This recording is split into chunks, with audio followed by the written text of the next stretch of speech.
Are you ready? Yes. Yes. Hi everyone, welcome back to Sydney and Starlight, and if you're new here, welcome, enjoy the videos. So today me and Sydney are going to be reading Walt Disney Alice in Wonderland. So let's start. Sydney, can you find Alice? Yes. Alice, where's the Mad Hatter? Yeah, that's the Mad Hatter. Can you find Bambi? Bambi, where's Winnie the Pooh? Where is Scrooge?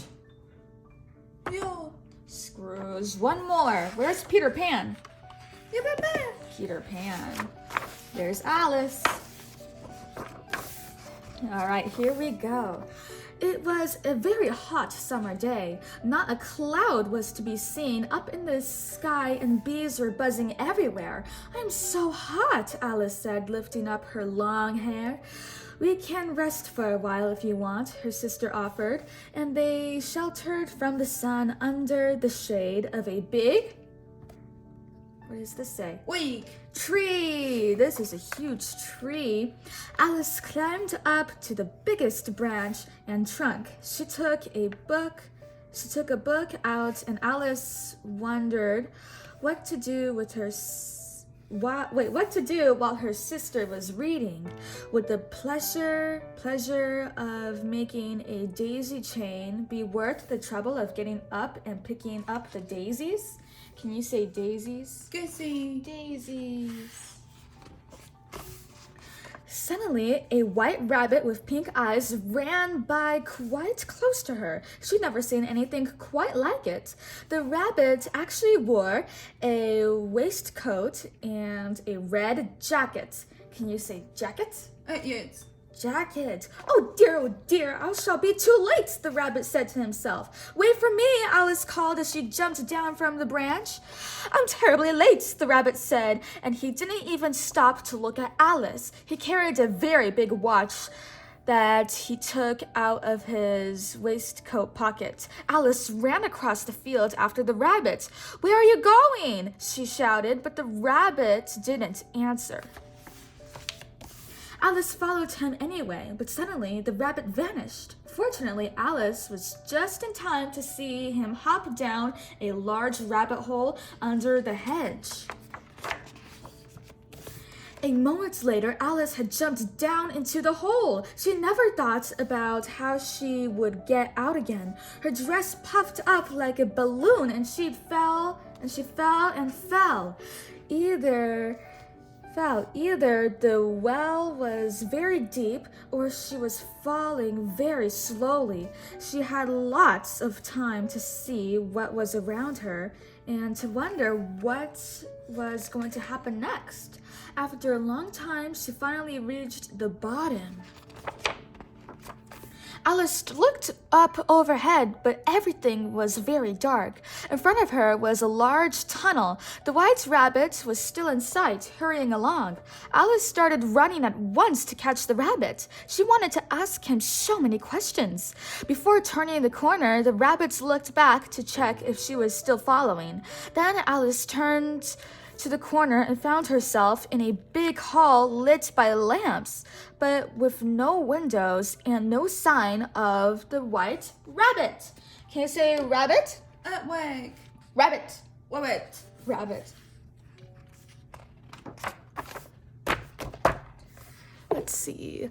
Alice examined the hall carefully, and during her investigation, she came upon a low curtain. Behind it was a little wooden door painted blue. She knocked, but no one opened it. Little rabbit, will you open the door? She pleaded. She heard the rabbit mutter, I don't have time, I'm late. Then she noticed that there is a tiny lock to the door. She tried looking through the lock, and she saw the loveliest garden you could ever dream about. The lock guessed what Alice was thinking and said, You're much too big, my dear. You'll never be able to go through. And then it began to laugh. But Alice didn't give up so easily. She looked around again and And then she noticed that there was a table in the middle of the hall. She moved closer and saw a little bottle on it. Round the neck of the bottle, there was a label with the words, "Drink me." Alice began to taste it, and she liked it. She drank the whole bottle. Can you say drink? Wait. Me. Me. Drink me. What a strange feeling, Alice said as she noticed that she had become so tiny that she was now smaller than the bottle. The table looked gigantic. How would she manage to get down? Then she realized that now she would be able to get through the little door. Can you say door? Go. Door.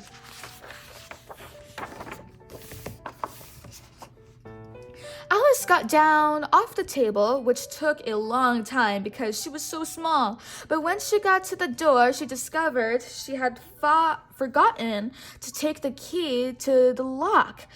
It was still on the table, way out of reach. Alice tried her best to climb up one of the legs of the table, but it was too slippery. She was beginning to despair of ever succeeding when she noticed a box under the table. She found a small cake inside bearing the words, "Eat me." Can you say eat? Eat me. Eat me. The cake tasted rather good, but when Alice looked at her hands, she saw them getting bigger and bigger. "Goodbye, feet," she said as her feet seemed to move farther and farther away from her. The hall looked small and the ceiling very close. "Oh dear, I'm so big now that I'll never be able to go into the garden," she said. Alice had turned into a giant. Can you say a giant? Size. Giant.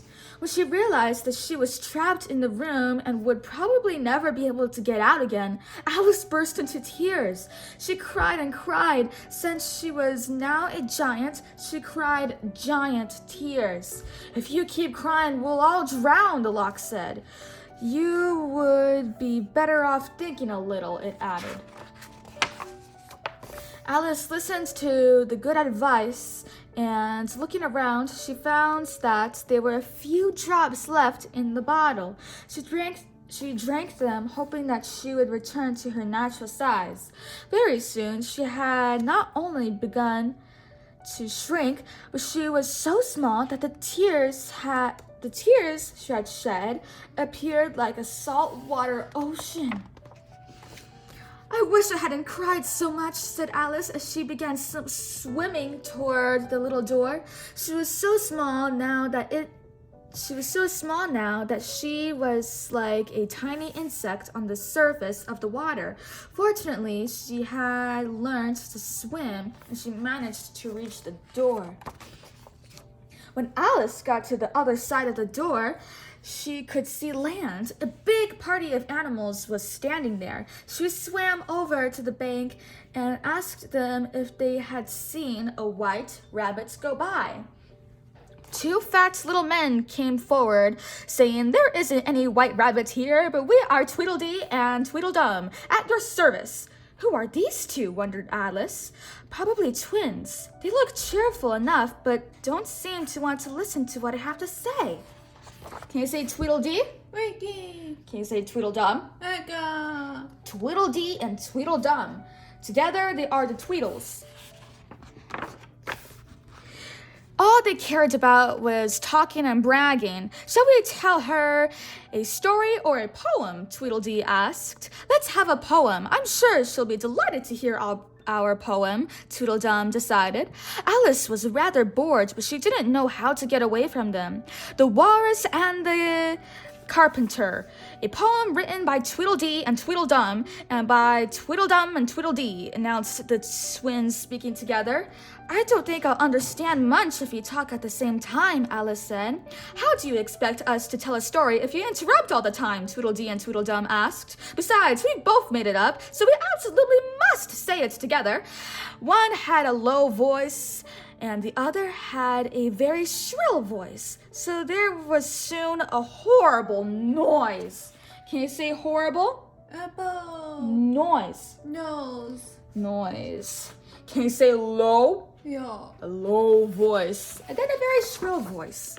It doesn't sound very pleasant. Alice waited until the twins started fighting and were so absorbed that they didn't even notice that she was leaving. She walked a while and then she saw a magnificent garden with pretty flowers and fountains. She felt happy and almost carefree. There was a house, the most charming house she had ever seen, just in front of her. Then the shutters were open, and who was there? No one but the White Rabbit. Wait for me, Alice shouted. Am I on time for the appointment? She asked. The rabbits came down to open the door, but he didn't seem the rabbit came down to open the door, but he didn't seem in the least surprised to see Alice. He was as elegant and agitated as ever, and instead of saying hello, he began scolding her. Why, Mary Ann, what are you doing out here? Run home this moment and fetch me a pair of gloves and a fan. Quick now. Alice was too frightened to argue. She ran off in the direction the rabbit was pointing. He must take me for his housemaid, she said to herself as she was running. She found the rabbit's bedroom. It was a neat little room with pictures of flowers and animals. She didn't have time to daydream very long because she heard the rabbit's voice calling her from downstairs. My gloves, Mary Ann, I'll be late for my appointment. Oh, that rabbit isn't any fun. He keeps repeating the same things over and over again. Where did he put his gloves? Alice said to herself. But searching on the chest of drawers, instead of the gloves, she found a box full of cookies. They looked very appetizing, so Alice took one and another one.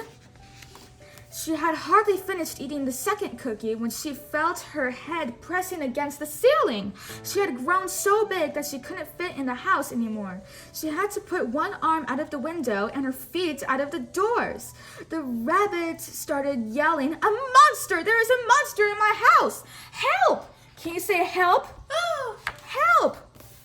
He was right to be scared by Alice. She was big as a giant now and couldn't move at all because the walls were beginning to shake and soon the house would collapse. Good gracious! One can't eat anything here without changing size like a telescope, Alice thought. A funny bird joined White Rabbit and began discussing what had happened. Interesting, very interesting. How did this giant get into your house? He asked. I don't know, but that's not the problem. How shall we get him out? The rabbit replied. Well, we could try to make a fire and the monster will have to come out so he won't choke, the bird suggested. The rabbit couldn't make up his mind. Perhaps the monster would indeed come out, but how about the house? Would it survive? Meanwhile, Alice had managed to put her hand out, and with her fingers, she felt some leaves. She pulled, and there was a carrot. She hardly hesitated at all before eating it. It was only a matter of habit, growing and shrinking, and she was getting used to it. As soon as she nibbled the carrots, she once more began shrinking.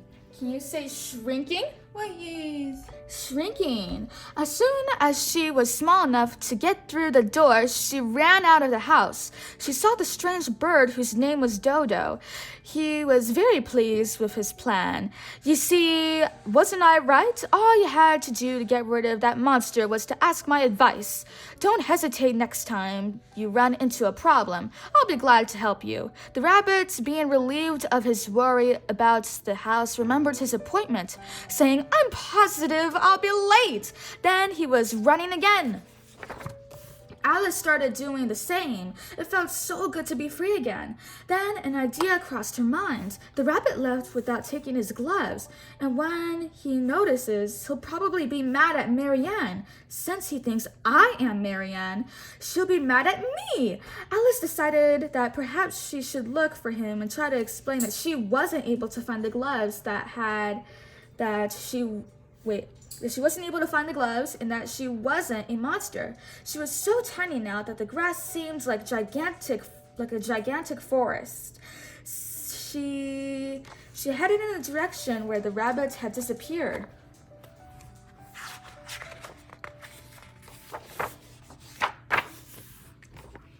Alice looked all around at the flowers and at the blades of grass. Everything looked enormous. The air was full of strange insects, and she looked closer. She could see that they were flying cookies or toast drippings with honey. If only I can catch them, she thought, but they flew away. Alice also saw toys flying, small transparent horses who looked like dragonflies. Everything was so different that Alice had stopped being puzzled. It was like dreaming. Can you say dreaming? Wait. Dreaming. Okay, I'm gonna take a quick water break. It's starting to get harder for me to talk now. Okay. Oh, and also while we are at this break, I wanted to show you all, we have this Tweedledee and Tweedledum pillow. On one side, it's Tweedledee. Can you say D? D. D, and the other side is Tweedledum. Can you say dumb? Dumb. And there is something a little bit different. They're not both exactly the same on both sides. This one is a little bit happier and looking up. This one has more of a crunchy face and has like he's being sneaky or something. His eyes are facing this way. So yeah, they are not both exactly the same, but they look pretty similar. And so this is a pretty cool pillow. I thought I shared that because it's Alice in Wonderland, Tweedledee and Tweedledum.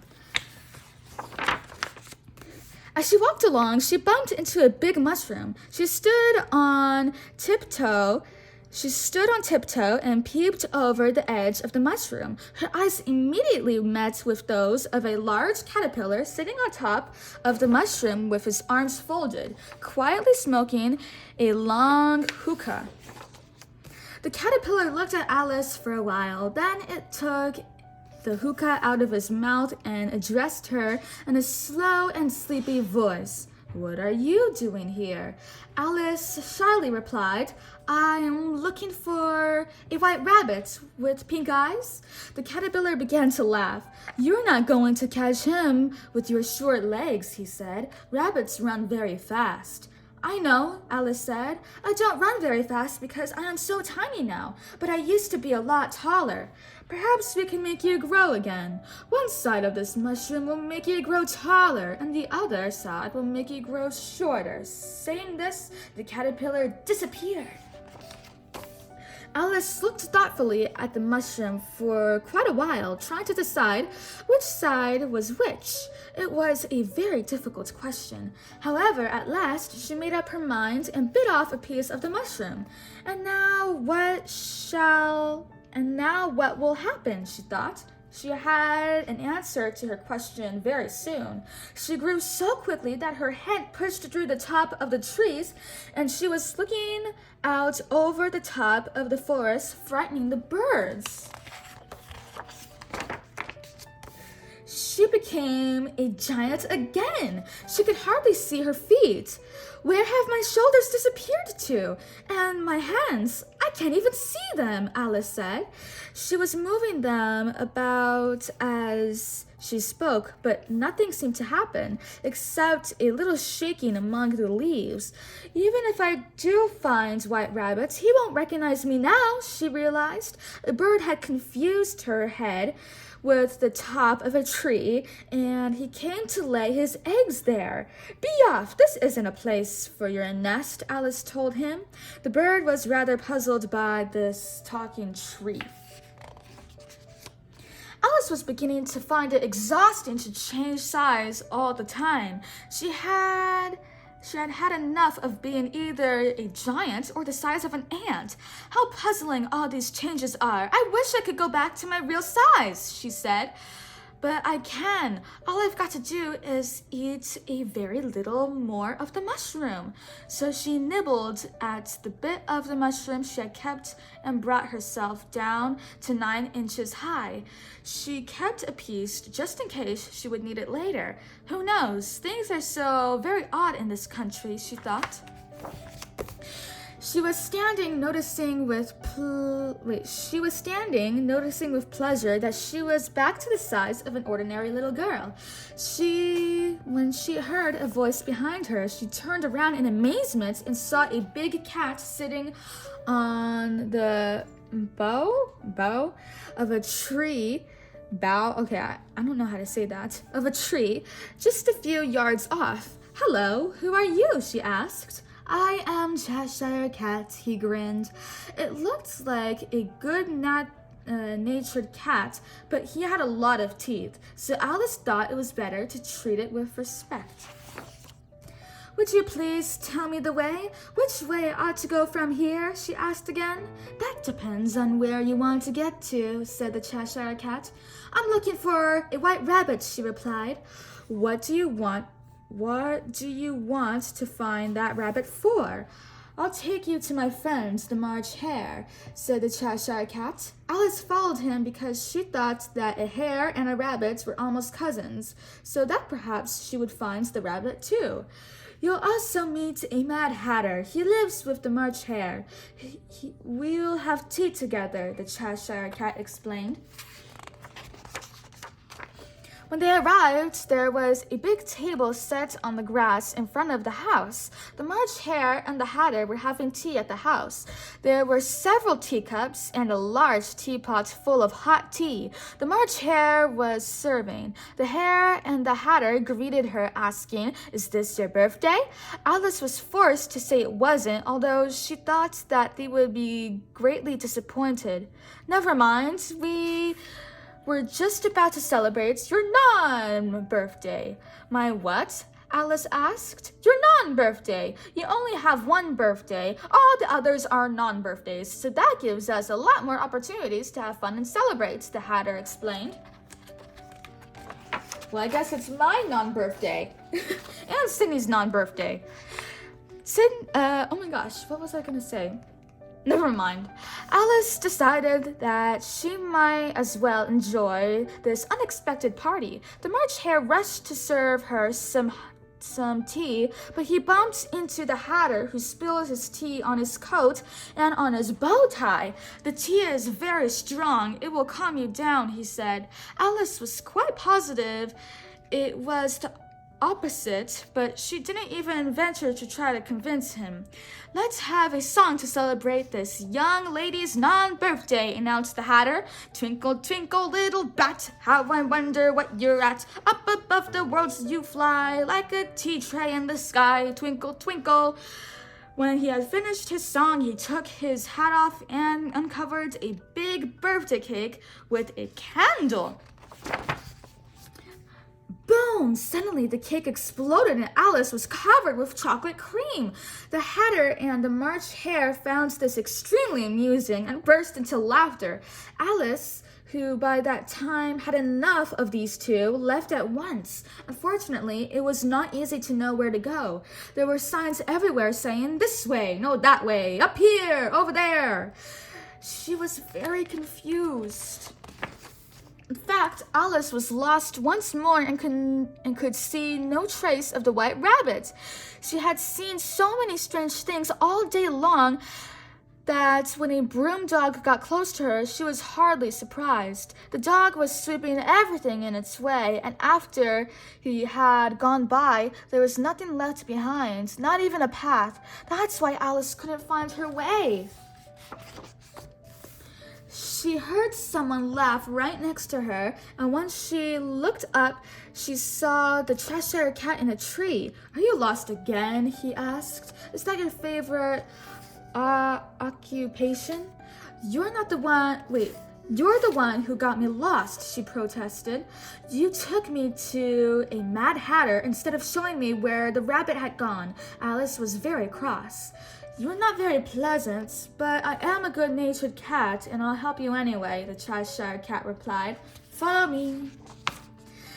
They walked down a little passage and she found herself in a beautiful garden at last. Among the bright flower beds and the pretty fountains, a large rose tree stood near the entrance of the garden. There were 3 gardens busily painting the white-red nose red. Oh my gosh, have I been saying noses? I meant to say roses. Oh my gosh, it's so obvious. It's roses. I just had a mishap. I have lots of mishaps. The roses red. As she went nearer, she saw the gardeners were shaped like playing cards. Would you tell me, Alice asked timidly, why are you painting these roses? And then there's the phone call. Okay, moving on. Okay, there's so many mishaps in this page. Oh my gosh, okay. Would you tell me, Alice asked timidly, why you are painting these roses? Well, miss, you see, this tree ought to have been red. The queen only likes red roses, they answered. At that moment, one of the gardeners, who had been anxiously looking across the garden, called out, "The queen! The queen!" The doors of the palace opened, and a long line of soldiers came out. Like the gardeners, they too were shaped like player cards, in black and white or red and white. Next came the countries, 2 by 2. After these came the royal children, jumping and playing merrily hand in hand. The Knave of Hearts followed. He carried a cushion with the royal crown on it. Last of all came the queen. Can you see the queen? Queen. When the Queen of Hearts was level with Alice, she stopped and looked at her. "Who is this?" she demanded to know. The Knave of Hearts only bowed and smiled. "My name is Alice, Your Majesty," said Alice very politely. "I'm looking for a white rabbit." "A white rabbit? Nonsense! Do you know how to play croquet?" A little, Alice answered, wondering what the game would be like. In fact, she had never seen such a curious croquet grounds before. The balls were live hedgehogs, and the mallets live flamingos. Live flamingos. Oh my gosh, okay. The country started applauding. The queen seemed to enjoy the game tremendously. "Very good," she occasionally said. Alice tried her best to please the queen, but it was rather difficult to play with live animals. Usually, she managed to get the flamingo's body tucked away, but when she was about to hit the hedgehog with the flamingo's head, it twisted itself round and started to look up in her face. The Cheshire Cat, who hated the queen, suddenly jumped on her back and tied the bottom of her dress to a flamingo's beak. Okay, you can barely tell what's happening in this page, but it looks chaotic. The queen didn't notice this, but just as she was about to win, she lifted her arm up high and the flamingo held on so tight that she fell upside down. All that could be seen of the dignified queen was 2 legs wiggling in the air. Everybody had a good laugh, even her husband, the little king, who followed her around so devotedly. When the queen finally was able to get up, she was red as a lobster, and she began to have a tantrum. "You're the one who was responsible. I shouldn't have trusted you. You're neither heart, nor club, nor spade, not to mention diamonds. You don't belong here," she screamed at Alice. "I didn't ask to be here, and it isn't my fault," Alice began, but she was immediately interrupted by the queen. "What's this? I'm the one who rules here. Take her away and off with her head," the queen shouted. "She must be tried first," the king timidly said. The queen was astounded that he had dared to speak. Let's let her be tried then," she said reluctantly. Okay, I need another water break. It's getting harder and harder for me to talk. Okay. They all immediately went to court. Alice was very impressed. The queen got up on a high throne and began addressing the audience. We are here to judge this girl who is guilty of the crime of treason. She will have her head cut off. That's my sentence. When she finished, she sat down. But that's not a trial, the little king said. There must be witnesses, and jurymen must decide what the sentence will be. Who is the queen here? Demanded Her Majesty. No one else dared to speak up for Alice. Alice understood that if she wanted to get out of this unpleasant situation, she should act for herself, as the little king would not be able to do much for her. She started thinking very hard about what to do. Then, fortunately, an idea crossed her mind. All I have to do, she exclaimed, but as quietly as she could, is to eat some of the mushroom I kept in my pockets, and then I'll be very big again, and I will scare them off. She immediately bit a piece of the mushroom, and she began growing and growing. The whole gathering was panic-stricken when they saw that Alice was so big. Everyone rushed to the exit, although the queen shouted to off with her head. Nobody listened to her anymore. Who cares for you, Alice said. You're nothing but a pack of cards. With these words,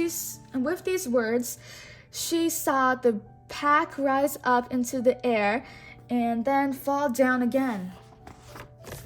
Alas, that wasn't the end of Alice's adventure. She was much too big to go through the door, so she had to eat a piece of...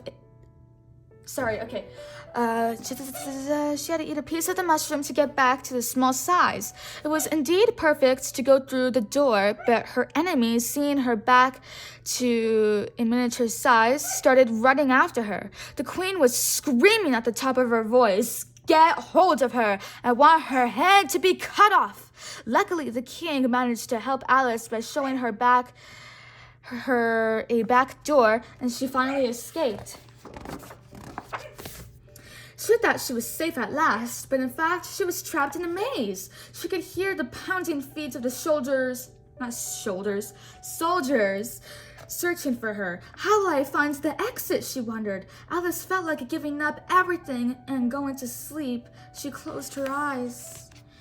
She could still hear the queen's harsh voice far in the distance, but faintly, as if it was in a dream. She found herself surrounded by a cloud and had impression of seeing the Mad Hatter, the White Rabbit, and the March Hare go by in the distance. She couldn't hear what they said anymore. She whispered in a sleepy voice, "White Rabbits, wait for me!" Off with her head. "Wake up, Alice dear. You've been sleeping a long time," Alice's sister gently woke her up. "I've had such a strange dream," said Alice, and she told her sister of her strange adventures as she walked back home. "You know, in Wonderland, white rabbits have watches in their waistcoat pockets, and they run because they're late for their appointments." That is the end. Okay, one more water break. Oh my gosh, okay. Okay.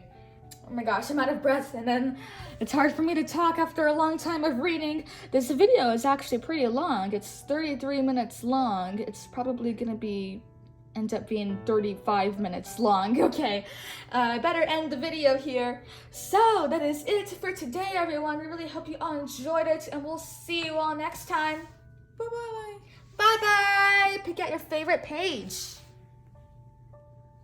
Pick out your favorite page.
That's a very good page.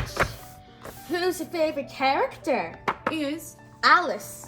See, Alice. Alice? What are you pointing at? Alice, right? Alice is your favorite character? Yes. Alice. Bye-bye.